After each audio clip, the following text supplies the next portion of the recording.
Hello guys, నేను విజయనిక. ఈ వీడియోలో మీకు సంపూర్ణేష్ బాబు నటించిన సోదర మూవీ రివ్యూ చెప్తాను. మూవీ హిట్టా ఫట్టా యావరేజా అండ్ హిట్ ఆర్ ఫట్ అయితే రీజన్ ఏందనేది డీటెయిల్గా చెప్పుకుందాము. బట్ నా రివ్యూస్ అన్ని కూడా నాన్ స్పాయిల్ రివ్యూస్ కాబట్టి హై లెవెల్లో స్టోరీ చెప్తాను. Let's get it things. సోదర మూవీకి చిరంజీవి అండ్ పవన్ కళ్యాణ్ మెగా ఫ్యామిలీకి ఏమైనా సంబంధం ఉందా అంటే ఉంది. ఏంటి అంటే క్యారెక్టర్ నేమ్స్.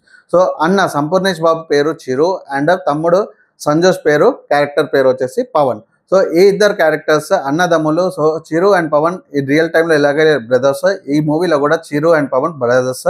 సో ఇద్దరు చిన్నప్పటి నుంచి చాలా ఆప్యాయంగా పెరుగుతారు అండ్ చాలా ప్రేమతో పెరుగుతారు. బాండింగ్ చాలా బాగుంటుంది.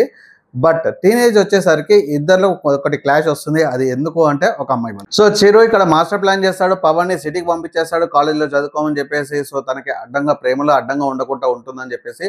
బట్ ఫైనలీ చిరుకి అమ్మాయి పడుతుందా, ఎదురింటి అమ్మాయి పడుతుందా, అండ్ పవన్ అదే అమ్మాయిని లవ్ చేస్తున్నాడా లేకపోతే సిటీ కాలేజ్లో ఇంకో అమ్మాయిని లవ్ చేస్తాడా? అండ్ ట్రైలర్లో అన్నట్టు పవన్ చిరుకి హెల్ప్ చేసి ఆ అమ్మాయిని సెట్ చేస్తాడా, సెట్ చేయడా?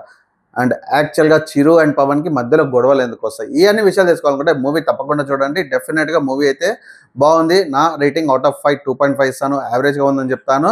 ఎందుకు అంటే టూ రీజన్స్. ఫస్ట్ హాఫ్లో కొంచెం కామెడీ అంత పడినట్టు అనిపించలేదు అండ్ కొంచెం కాలేజ్ సీన్స్ చాలా రొటీన్గా బోరింగ్గా అనిపించింది. అందుకని నేను 2.5 ఇచ్చాను. లేకపోతే యాక్చువల్గా యావరేజ్ సినిమా అనేది చెప్పుకోవాలి. అండ్ సంపూర్ణేష్ బాబు ఫ్యాన్స్కి అయితే డెఫినెట్గా మూవీ నచ్చుతుంది. బీసీ సెంటర్స్లో సూపర్ హిట్ అని అనుకోవాలి. ఈ మూవీ ట్రైలర్ చూసినప్పుడు అయితే నేను చాలా ఎక్స్పెక్టేషన్స్ పెట్టుకుంటే గెటప్ సీన్ చూసాము, మనం బాబు మోహన్ ని చూసాము చాలా రోజుల తర్వాత, అండ్ బాబా భాస్కర్ ని చూసాము. సో కామెడీ అయితే చాలా ఎక్స్పెక్టేషన్స్ తో వెళ్ళాము. బట్ బాబా భాస్కర్ క్యారెక్టర్ అంతా ఫిట్టింగ్ గా అనిపించలేదు. అసలు ఎందుకు ఇరికించారు అన్నట్టు ఉంది. బట్ బాబు మోహన్ గారు కానీ గెటప్ సీన్ కానీ కామెడీ కానీ చాలా బాగుంది.